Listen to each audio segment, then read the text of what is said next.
difference makers from around Athens and around the world. Classic City Today with Tim Bryant on 98.7 FM and AM 1340 WGAU.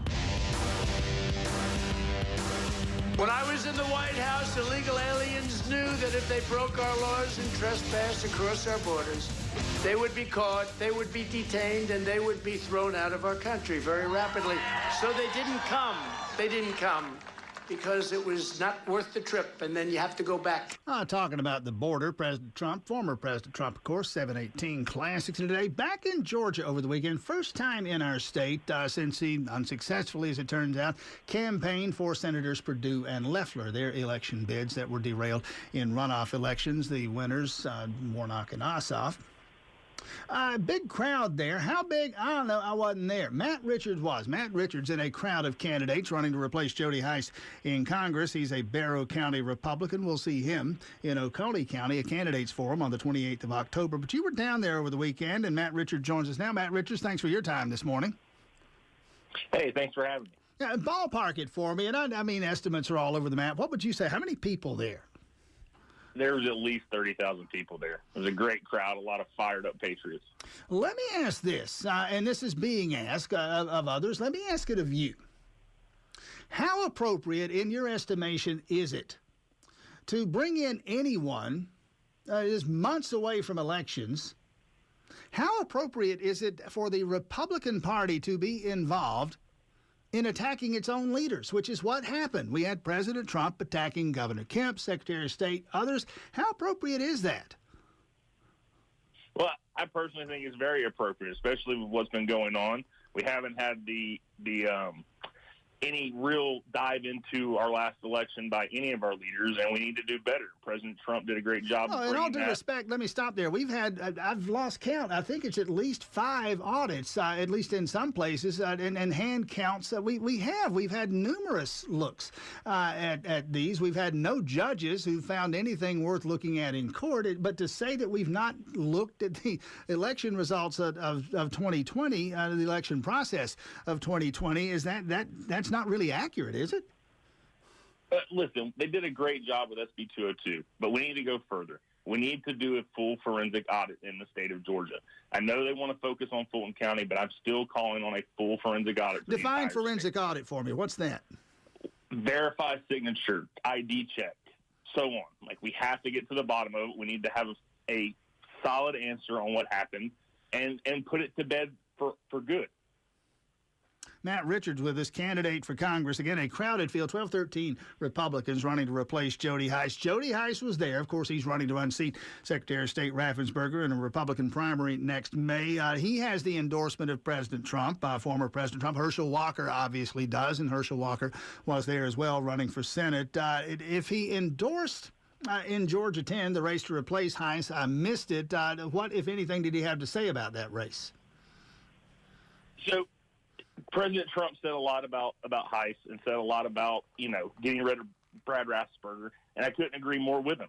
Getting rid of Brad is a big priority in the state of Georgia because, one, he fumbled the election, and he needs to go. And I stand with Trump on that call. But he did not endorse you or anyone else in Georgia 10. That's what I'm trying to get to here. No, he has not. What do you think it might take to earn such an endorsement? Do you think there's a possibility that you or that someone else is going to get it? Do you get the sense that he's going to endorse in that one? So I would love to have President Trump's endorsement. I have a lot of similarities with President Trump. We're both businessmen. We're both from the construction industry. And we're going into politics for the first time, him as president, me as a congressman. And we're going for the same reason. We're patriots. We're fired up. We want to put America back where it belongs as first. And we have to stop being second-class citizens, being presented as second-class citizens by the radical left, and we have to go fight for what we believe in. Are you concerned at all, as many Republicans are you concerned at all that so much vitriol aimed at the election of 2020 and the people who in some respects oversaw that election here in Georgia, that there will be so much attention focused on the rearview mirror that people won't be looking out the windshield, and that November of 2022 will get here, and that the Democrats will again be in a position to win because Republicans are staying home the same way they did in November of 2020 and especially in January of 2021? Absolutely not. I think the Republicans are clearly focused on the future. We have to focus on the future and respect the past. We need to solve the problems of the past while working toward making a more secure America and a better America by putting America first again and stop the radical left from turning this into a socialist country. And you're not concerned that there will be the message, President Trump again, as on Saturday down there in Perry, again, Matt Richards, congressional candidate Matt Richards, President Trump, over and over, the election was rigged, the election was rigged, the election was rigged. If I believe that election was rigged, if I believe that the Democrats have cracked the code and now know how to steal elections from Republicans, why, as a Republican, would I be enthusiastic about voting next year? So the simple fact is we have to be. We have to come out, we have to show it in droves. And we have to have such monumental numbers that it's impossible to cheat, that we have to show up. And I feel that Republicans will show up because we're fired up. We're tired of it. We're tired of this country being turned into a socialist country. And the people's voice will be heard. Let's talk about you and your campaign for Congress for a quick moment. As I've mentioned a couple of times already, a dozen or so candidates. I think it's up to 13 now, with a couple of 3 Democrats in there as well. The Republicans, in an event that's put together by the Oconee County GOP, going to be in Watkinsville on the 28th of October. Yours truly, the moderator, a little more than a month from now, is that particular event. How in the world do you stand out? How do you distinguish yourself such a big field? So the simple answer is I'm not a politician. I'm a true political outsider. I've been in the construction industry for the last 20 years. I've had to work for everything I've ever wanted in this life. And I think that resonates with the voters because I'm one of them. Nothing's ever been handed to us. We've always had to work for what we want, especially in the 10th. There's a lot of hardworking blue-collar Americans here. And, I am them. I am a person of people, and I'm going to run for the right reasons, and it's to put the people first and to represent the 10th District the best I possibly can. Picture on your campaign website, which is simple enough, Vote Matt Richards, common spelling, mattrichards.com, votemattrichards.com. Interesting, you're standing there, got on the blazer and then the white collared shirt, and also a sledgehammer. A sledgehammer, a time to wreck the left, he says. Do you think that's possible? Is that are we fighting a rearguard action here, or is this something that can be turned around? It absolutely can be turned around. So, the sledgehammer is a symbol of a tool that I've used for the last 20 years in my industry that has taken me very far in life. And I am turning that sledgehammer in to use my voice and my action to be able to go fight for the change that needs to happen in this country, and that's to put America back where it belongs, and that's first. We are fired up.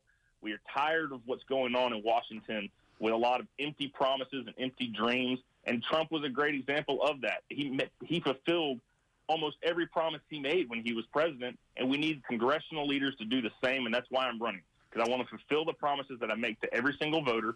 And it takes action and enough talk. It's time to have leaders that actually care about the people, and I am one of the people. Quickly about that sledgehammer. It's not sledgehammers we have a problem with right now. It's semiconductors and all those chips. How is all of this impacting your business, the construction business? Labor shortages, supply chain disruptions. About 30 seconds on what that's like. It has been a nightmare. Labor shortages in particular has caused a lot of problems in the construction industry in general, especially with my business. I could hire 30 people right now, but we just can't find them. And you talk about the conductors, or, we're waiting on, again, another country to give us supplies. Why not make those chips here in the country? Why not bring those jobs back here, and let's get everybody back to work? The jobs are out there. We've got to stop paying them to stay at home, and it's time for America to get back to work and for us to be first again. VoteMattRichards.com is the website. VoteMattRichards.com. Matt Richards, Republican, running in Georgia 10. Matt Richards, best of luck. We'll see you on the 28th of October there in Oconee County, the forum then. Talk again soon. Thanks for your time this morning. Thanks, Tim. 727. Classics of today, the very briefest breaks. Bottom of the hour news. When we come back, the really important stuff. The Braves, in really improbable fashion, pull out a win on Sunday, pull away a little farther away from the Philadelphia Phillies. The Falcons win on Sunday, even more improbably. Oh, and the Ryder Cup is in the books. And guess who won? Yeah, wasn't them for a change. We'll get to that when we come back. Approaching 728, Tim Bryant, Classics of today, WGAU.